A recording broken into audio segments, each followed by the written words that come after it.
Well, hello and welcome to The Spirit Safe. My name's Rob. Thank you very much indeed for joining me. Last review of 2020. It's been an interesting year so far.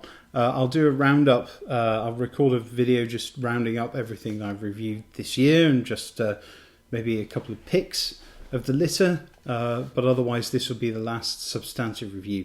And it's a distillery we've had before. It's a Scotch single malt. It is the Old Pulteney Navigator. Old Pulteney 12 was actually one of the first whiskies that I reviewed, and I felt like having an Old Pulteney, and I saw that this was quite cheap in Alberta. It was less than I think it was about $70, and this is the old style packaging of Old Pulteney. So this has been on the shelf for quite a while because they changed the carton a couple of years ago and discontinued this particular no age statement bottling, brought out something called the Huddud. No idea if that's any good. So Pulteney Navigator, it's a lovely pot still shaped bottle, and I'm glad that they've retained this. So as I say, it's a no age statement single malt from Old Pulteney, the most northernmost distillery on the Scottish mainland. This is bottled at 46% ABV, unlike the other, which I think was 43, the 12-year-old. It is non-chill filtered and natural colour, and it says that it's had maturation in both bourbon and ex-sherry. So, not particularly expensive. Didn't expect a lot from it, although I did enjoy the 12 and I do enjoy the 17 as well. But for a low price, wasn't expecting a great deal. Just thought this was a good way to get one of the older bottlings of Old Pulteney for really a very low price. Because the 17, when you find it, the old version, you know, it's up there in terms of price. Quite a nice colour. So for something with sherry maturation, it's very light, but it does, when it catches the light, it does have a very sunflowery yellow colour to it. So, yeah, interesting colour.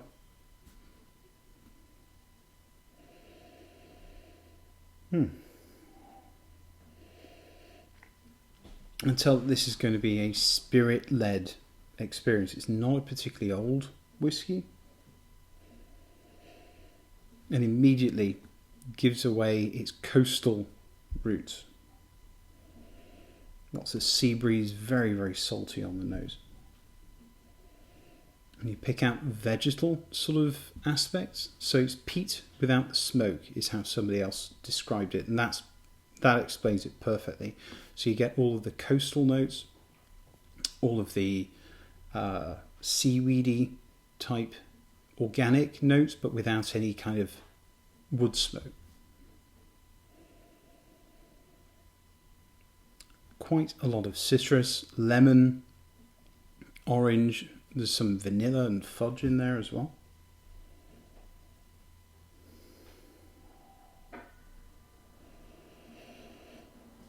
Malty, salty, coastal, dry kind of hay. A little bit of perfume. Freshly washed laundry.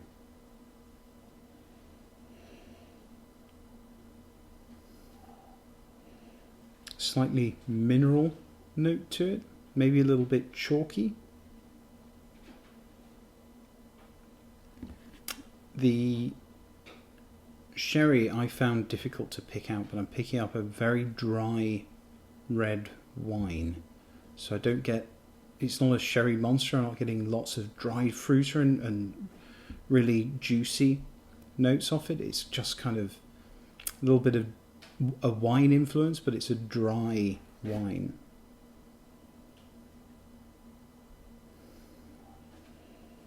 Yeah, a bit of sweetness there, a little bit of dried fruit later on.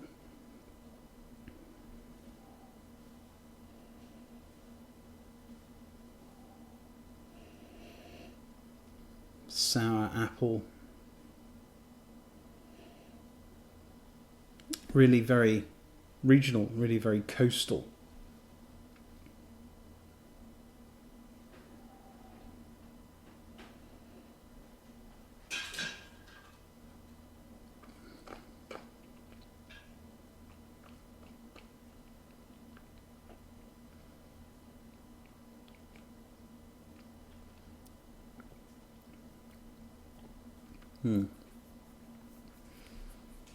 Quite a hot mouthfeel.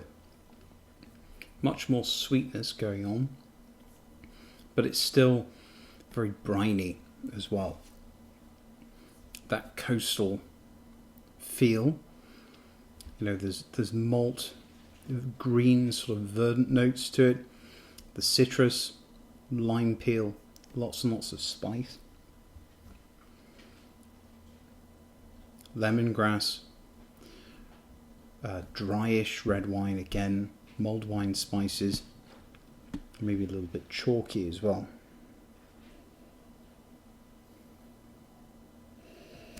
Yeah, a lot of lemon going on this, on the nose at least. So let's give it a drop of water, because it's at 46% and it's not the oldest whiskey in the world. Just give it about half a teaspoonful.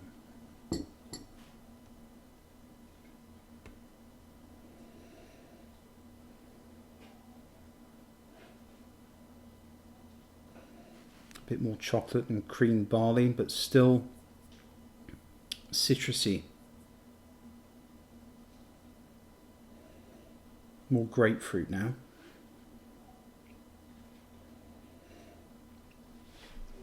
Orange and vanilla as it starts to open up.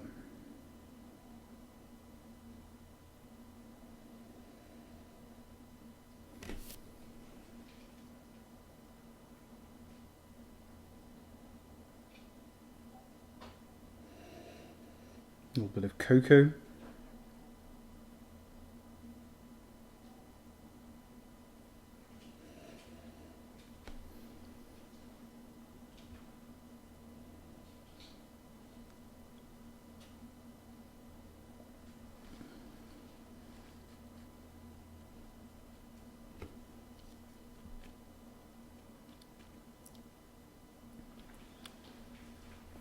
Palate opens a lot more with some water.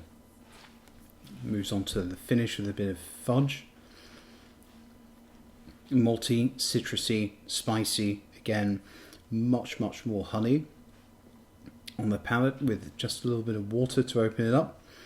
And the wine note has now moved into that sweeter sherry note, which was elusive before I added a bit of water.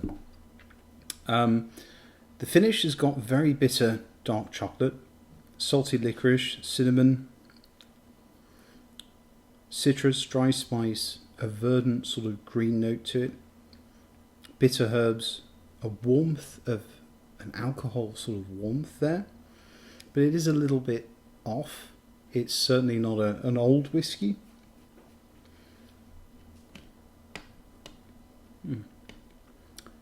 So I think this is pretty good.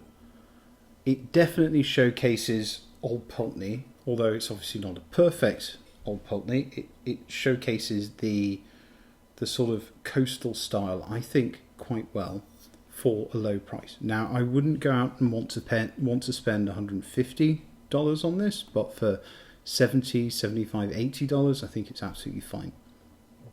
Don't like it as much as I enjoyed the 12, but you know, for the average consumer wanting to try, pick up a bottle that's going to get a bit more scarce and enjoy it later on, it's not bad at all. I've enjoyed it. I find it bracing. I'm not always in the mood for it, but when I am, it does hit the spot like an Old Pulteney. Definitely from that stable anyway. So, Old Pulteney Navigator. Hope you've enjoyed the review. Like, comment and subscribe, and hope to see you again next year. Cheers. Goodbye.